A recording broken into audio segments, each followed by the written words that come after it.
today RCC Platinum.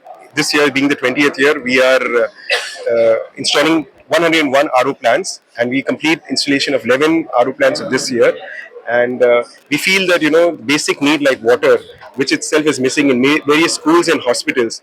And as a club of 161 Rajasthani youths, we are coming forward and under the scheme of Kankaria Family Trust, we are installing water RO plants across various needy institutes. This is a CSR activity, and we have many corporates also who have joined hands with us towards this mission.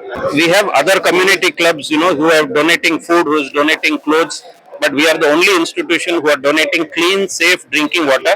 We not only install, we maintain it for 5 years, and we make sure that this journey of providing clean, safe drinking water continues to many beneficiaries across Chennai and its districts. We are launching a project called Indradhanush, in which we will be taking 2,000 children, underprivileged children, to Vandalur Zoo for a day activity.